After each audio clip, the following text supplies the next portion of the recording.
Good day, everyone. I am Matthias of Regenerations Creations, and this is a video on the first core part of my personal philosophy.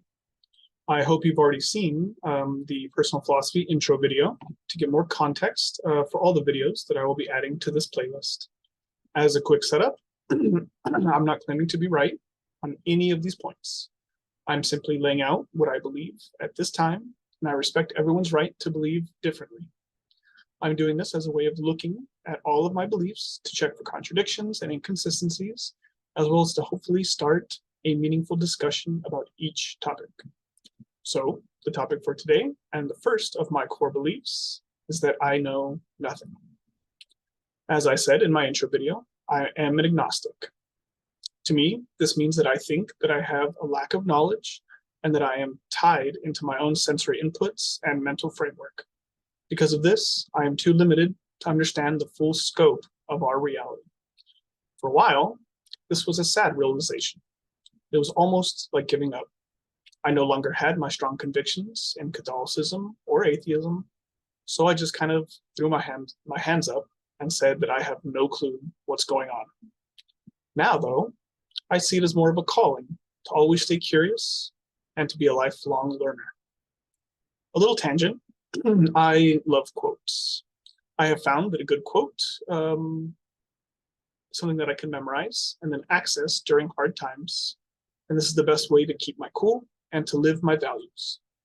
Unfortunately, I'm terrible with names, and I often forget where most of these quotes come from. I do have a bachelor's degree in history, so all of my professors would cringe at my lack of citation. I'm sorry. If I ever write a quote word for word, I will attribute it to the author, but most of these are just kind of in my head now, and I don't want to look them all up. If you know where one of these quotes comes from, please put it in the comments below. Thank you. Anyways, a great quote that I heard was, once a man believes he knows something, it is almost impossible for him to learn anything more about it. When I heard this, I immediately thought of all the cringe times that I was so certain that I was right when I really just wasn't. Like in high school English class, the teacher taught us the word epitome. I was so sure that the word was spelled like more phonetically instead of the way it looks like it's spelled epitome. And so I was sure it was a different word. The teacher was just messing up. So instead of being open to this new information, I got defensive and put up my walls. I doubled down, feeling safe in my own knowledge by telling myself that I simply knew better than the others. I've done this type of thing many times, and I've seen others do it as well.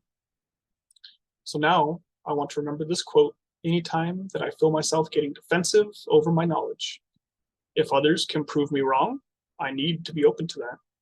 If I'm right, then I either need to be a kind and patient teacher or just bear with the fact that we're not all going to agree.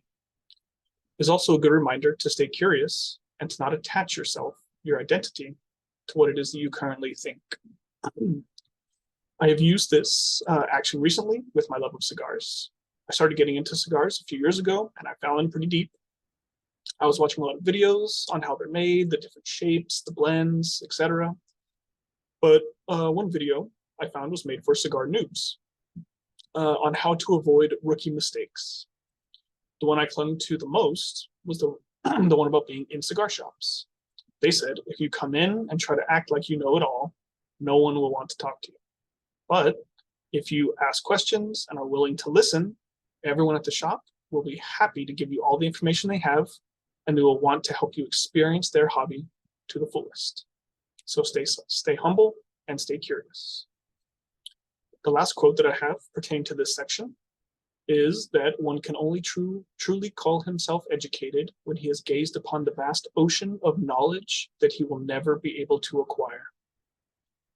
To this I've added, but always seek to add more of that ocean into your personal reservoir. So as a kid, I thought being smart meant that you had all the answers, that you knew everything. This always made me feel like I was dumb, inadequate, because there was always others who knew more. Now I see that no human can acquire all the knowledge that there is in a single lifetime, and that the mark of true intellect is understanding how little you really know. I think this is a big part of classical education. It teaches you a little bit about a lot of subjects so that you have a well-rounded outlook on life. But in higher education nowadays, we all seem to hyper specialize, making our knowledge more akin to a well, deep but narrow.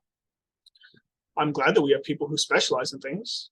I love that some of my nerdy brothers get hyper focused on coding, pushing our technology forward, that some of our nerdy sisters become fixated on learning long dead languages to decipher ancient tablets.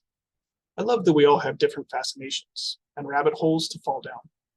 But I think it's best to pull ourselves out of our own personal rabbit holes now and then and spend time looking down others' rabbit holes.